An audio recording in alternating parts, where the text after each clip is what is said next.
Hello students, welcome to Vidya Sarita academy. तो आज हम पढ़ने के लिए जा रहे हैं हार्मोन्स क्या होते हैं, क्योंकि ये एक बहुत ही बोल सकते हैं इतना मेजर पोर्शन तो नहीं है आपके सिलेबस का, बट एनसीईआरटी टेक्स्ट बुक में इस सिलेबस को रिसेंटली डाला गया है हार्मोन्स को लेकर। तो बड़ा इंटरेस्टिंग टॉपिक है, वैसे भी अगर आप सुनेंगे तो इंटरेस्टिंग लगेगा और जीके भी बढ़ेगा। तो देखो हार्मोन सबसे पहले क्या होते हैं, पहले ये जान लेते हैं। देखो हार्मोन्स क्या होते हैं, डायरेक्ट केमिकल सिक्रिएशंस होते हैं, मतलब केमिकल से डायरेक्ट निकलता है। अभी ऐसा नहीं कि कोई बोतल वोटल से निकल रहा है, नहीं, हमारे शरीर में ही केमिकल्स निकलते हैं। लेकिन ये जो केमिकल सीक्रेट होते हैं ये किसके द्वारा सीक्रेट होते हैं? Who secrets them? Ductless gland या फिर इंडोक्राइन ग्लैंड्स। तो ये जो इंडोक्राइन ग्लैंड्स होते हैं, the secretions of the endocrine glands are known as hormones. तो फिर इसमें बड़ी बात क्या है, बहुत सारी चीजें अंग होंगे अंदर, वो क्या है कुछ ना कुछ तो सीक्रेट करते रहते होंगे, नहीं, इसमें कुछ खास है। क्या खास है कि ये जो हार्मोन्स है ना, ये हार्मोन्स जो सीक्रेट करते हैं डायरेक्टली आपके ब्लड के अंदर जाता है, और वो ब्लड के अंदर जाएगा और वो ब्लड से बहते बहते, नलियों से बहते बहते उस साइट के ऊपर जाकर जाएगा जहां पर उसका डेवलपमेंट या फिर उसका एक्टिविटी करना होता है। तो हम क्या लिखते हैं सबसे पहले, हार्मोन्स क्या होते हैं? So these hormones are the chemical secretions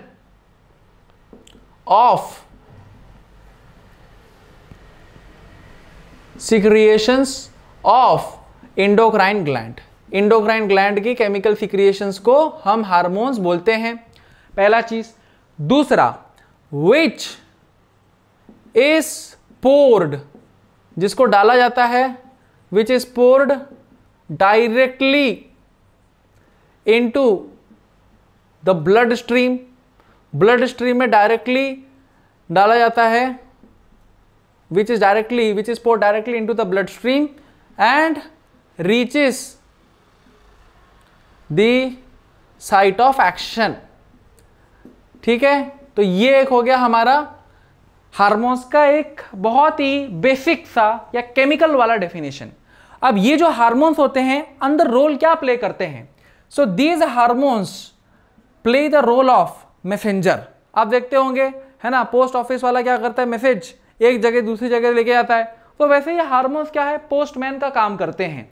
वो मैसेज को एक पार्ट से दूसरे पार्ट में इंटरसेल्यूलर क्या बोल सकते हैं, मैसेंजर का काम करते हैं। कौन? ये हार्मोन्स। तो हम यहां पर लिखेंगे इंटरसेल्यूलर मैसेंजर का रोल कौन निभाता है? हार्मोन। तो अभी आपको समझ में आ गया होगा कि ये हार्मोन क्या होते हैं। हम यहां पर देखेंगे हमारा next topic, that is known as the different activities of the hormones. तो हमारे शरीर में एक हार्मोन तो नहीं है, बहुत अलग से प्रकार के हार्मोन होते हैं, है ना। तो अलग अलग प्रकार के हार्मोन्स की अलग अलग एक्टिविटीज होती हैं, और ये जो अलग अलग एक्टिविटीज होती है दोस्तों, ये क्या करते हैं, आपके बायोलॉजिकल बैलेंस क्रिएट करके रखता है। जो कुछ भी रिएक्शंस हो रही है उसको बैलेंस करके रखता है बायोलॉजिकली, और वही उनके अलग अलग एक्टिविटीज हम यहां पर पढ़ने के लिए जा रहे हैं। तो सबसे पहला हार्मोन जो आप यहां पर देख पा रहे होंगे, this is written as insulin and glucagon. तो इंसुलिन क्या होता है?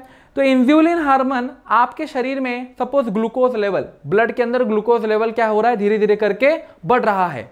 तो कहीं वो लिमिट पार ना कर ले, है ना, वो पर्टिकुलर लिमिट को मेंटेन करने के लिए ये इंसुलिन नाम का हार्मोन बॉडी में रिलीज होता है, और आपके शरीर में ग्लूकोज लेवल को नैरो लिमिट में मेंटेन करके रखता है। ठीक है, तो पहला चीज हम क्या लिखते हैं, ये इंसुलिन क्या करता है, लिमिट करता है glucose level in the blood. खून के अंदर ग्लूकोज लेवल की मात्रा को लिमिट करके रखता है। तो फिर ये ग्लूकोजन क्या है? देखो ग्लूकोजन भी क्या है, वो भी एक तरह का ऐसा हार्मोन है जो लिमिट करके रखेगा ब्लड में, किसको, ग्लूकोज को। लेकिन इसमें खास बात क्या है, देखो उल्टा काम करता है इंसुलिन का। इंसुलिन रोक के रखता है कहीं ऊपर बढ़ ना जाए। ग्लूकोजन क्या करता है, ग्लूकोजन देखता है कि अरे शरीर के अंदर क्या है, ग्लूकोज की मात्रा कम है, तो मेरे को क्या करना है, ग्लूकोज की मात्रा को बढ़ाना है। तो ग्लूकोज की मात्रा को बढ़ाने का काम या जिम्मा किसका है, ग्लूकोजन का। और इंसुलिन का जिम्मा क्या है, ग्लूकोज के लेवल को नैरो लिमिट में रखना या लिमिट को पार ना होने देना। तो हम यहां पर लिख देते हैं कि इंसुलिन डिक्रीज करके रखता है ग्लूकोज के लेवल को, और ग्लूकोजन क्या करता है, कम मात्रा में अगर बन रहा है तो उसको बढ़ाता है। इंटरेस्टिंग है ना? यस। सेकंड देखो, एपिनेफ्रिन या नॉरेपाइनेफ्रिन, ये जो हार्मोन्स होते हैं आपको एक्सटर्नल स्टिम्युली में रिस्पॉन्स आपको मिल सके, इन हार्मोन्स का ये काम होता है। जैसे अगर कोई कुत्ता अचानक से आपके ऊपर आने वाला है, जंप करने वाला है, तो जो इमीडिएट एक्शन होता है ना, जो घबराहट प्रोड्यूस होती है, हार्ट के बीट्स बढ़ जाते हैं, तो ये काम किसका होता है? एपिनेफ्रिन और नॉरेपाइनेफ्रिन का। यानी मैं इधर लिख सकता हूं एक्सटर्नल स्टिम्युली को रिस्पॉन्स देने का जिम्मा इन दोनों हार्मोन्स का है। एक्सटर्नल स्टिम्युली, या फिर सपोज जैसे आप देखते होंगे, आप ऐसे रास्ते में जा रहे हैं, अचानक से आप देखिए कि एक बॉल आपकी तरफ आ रही है, तो आप क्या करते हैं? इस तरह से हो जाते हैं। तो ये जो एक्सटर्नल स्टिम्युली है, रिस्पॉन्स हम क्या दे रहे हैं, वो काम इनका है, एक्सटर्नल स्टिम्युली को रिस्पॉन्स देना, ये इनका जिम्मा है। तीसरे प्रकार का जो हार्मोन आपको यहां पर स्टडी करना है वो है थायरॉक्सिन। अब ये थायरॉक्सिन क्या है? बहुत ही ज्यादा फैमिलियर हार्मोन है, कोई भी जीके में भी पूछा जाता है कि बच्चों बताओ थायरॉक्सिन कौन सा ग्लैंड रिलीज करता है, आपको बोलना है सर थायराइड ग्लैंड, नाम जैसा काम वैसा। तो वैसा यहां पर आप देख सकते हैं कि थायरॉक्सिन यहां पर जो ग्लैंड है, सॉरी यहां पर स्पेलिंग गलत लिखा गया है, this is the correct spelling is thyroxine. So ये जो थायरॉक्सिन है, ये थायरॉक्सिन आपका रिलीज होता है थायराइड ग्लैंड्स के द्वारा, और ये थायराइड ग्लैंड के द्वारा जब रिलीज होता है, अगर ये रिलीज प्रॉपरली नहीं हुआ तो क्या होगा? हाइपोथायरॉयडिज्म होता है।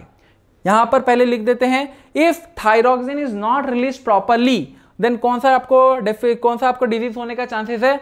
हाइपोथायरॉयडिज्म। अब ये भला नया टर्म क्या आ गया? हाइपोथायरॉयडिज्म। देखिए, हाइपोथायरॉयडिज्म के होने से शरीर में मोटापा बढ़ने लगता है, या फिर जो लेथर्जी है यानी काम ना करने का हम जो बहाना बनाते हैं, जो आलस आता है, वो किस लिए होता है? हाइपोथायरॉयडिज्म की वजह से। यानी आपके शरीर में अगर थायरॉक्सिन की मात्रा प्रॉपर तरीके से नहीं बन रही है तो आपका शरीर ये हाइपोथायरॉयडिज्म नाम के बीमारी का शिकार बन जाएगा।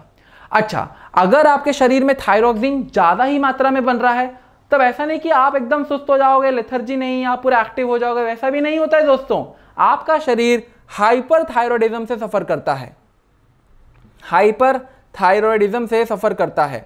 तो एक हो गया आपका हाइपोथायरॉयडिज्म, एक हो गया आपका हाइपरथायरॉयडिज्म। इसीलिए अगर आपके शरीर में थायरॉक्सिन की मात्रा सही अमाउंट में बने, हम क्या करते हैं? नमक में सोडियम आयोडाइड करके डालते हैं।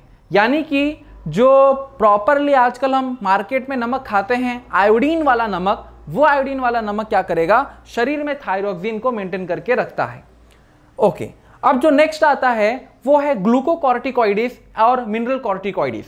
देखो, ये दोनों हार्मोन भी बड़े इंटरेस्टिंग हार्मोन हैं। हमारे शरीर में स्टेरॉयड हार्मोन्स रिलीज होते हैं, तो स्टेरॉयड हार्मोन के एग्जांपल्स कौन होते हैं? ये ग्लूकोकॉर्टिकॉइड्स एंड मिनरल कॉर्टिकॉइड्स। मैं यहां लिख देता हूं कि these are examples of steroid hormones.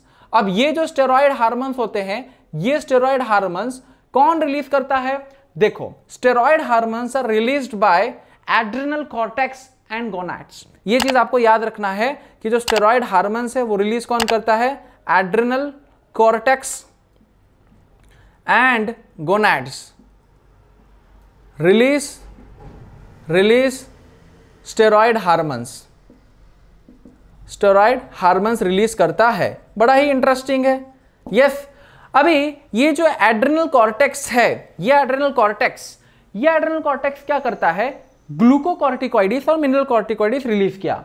अगर आपके शरीर में ग्लूकोकॉर्टिकॉइड्स अच्छे तरीके से डेवलप हो रहा है तो आपके शरीर में तीन चीजें बड़ी अच्छे से चलेंगी। पहला, आपके शरीर में कार्बोहाइड्रेट का मेटाबॉलिज्म बहुत अच्छे से होगा, कार्बोहाइड्रेट का मेटाबॉलिज्म बहुत अच्छे से होगा। दूसरा, आपके शरीर में जो इंफ्लेमेटरी एक्शंस होते हैं वो कौन करता है? ग्लूकोकॉर्टिकॉइड्स करता है। यानी कि इंफ्लेमेटरी एक्शंस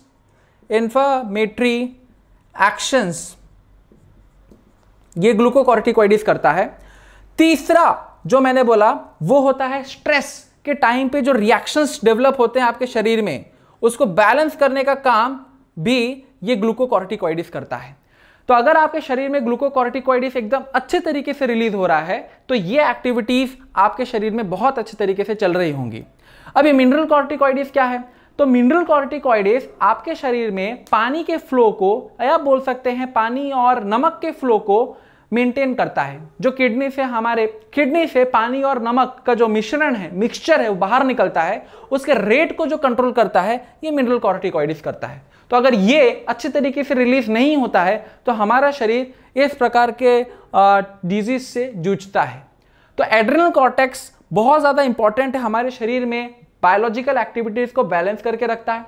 और अगर ये एड्रिनल कॉर्टेक्स अच्छी तरीके से काम नहीं किया तो आपके शरीर में एडिसन्स डिजीज करके भी जन्म लेता है। ये एड्रिनल कॉर्टिकॉइड्स अगर अच्छे तरीके से काम नहीं किया तो आपके एक एडिसन्स डिजीज करके आ जाता है शरीर में, ये इससे प्रभावित हो जाता है। Now what is this Addison disease? तो एडिसन डिजीज अगर आपको होता है तो आपका शरीर हाइपरग्लाइसीमिया, वीकनेस से सफर करता है। तो ये आपको याद रखना है कि इफ एडिसन डिजीज आपको डेवलप हो रहा है तो हाइपरग्लाइसीमिया एंड दूसरा चीज क्या है, वीकनेस से जूझता है। और अगर वीकनेस है तो डेफिनेटली आप क्या होंगे, स्ट्रेस्ड होंगे, तो स्ट्रेस से भी जूझता है। ठीक है, तो हमने यहां पर देखा ग्लूकोकॉर्टिकॉइड्स और मिनरल कॉर्टिकॉइड्स के क्या इफेक्ट्स होते हैं। फिर लास्ट में जो हार्मोन्स हमको डिफाइन करना है या डिस्कस करना है, बहुत ही कॉमन हार्मोन्स है जो कि हम क्लास 8 में भी पढ़ते हैं, वो होता है testosterone. This is a male hormone, और ये मेल हार्मोन हेल्प करता है आपको सेकेंडरी सेक्सुअल कैरेक्टरिस्टिक्स को डेवलप करने में। जो हम देखते हैं बॉडी के ऊपर फेस हेयर्स आते हैं, वॉइस में जो चेंज आता है या फिर बिहेवियर में चेंजेस आने लगते हैं, तो ये चीजें कौन डेवलप करता है, टेस्टोस्टेरोन। इसके बाद estradiol is a female sex hormone, और ये क्या करता है, शरीर के अंदर जो प्रोडक्शन, ओवेरियस प्रोडक्शन यहां पर करने का काम इस एस्ट्राडायोल का होता है। फिर आप देख सकते हैं प्रोजेस्टेरॉन। तो प्रोजेस्टेरॉन क्या करता है, जो यूट्रस है उसको प्रिपेयर करता है इम्प्लांटेशन से पहले। तो यहां पर हमने देखा टेस्टोस्टेरॉन, एस्ट्राडायोल एंड प्रोजेस्टेरॉन के फंक्शनिंग्स, और इसी तरीके से आपका हार्मोन का टॉपिक यहां पर खत्म होता है।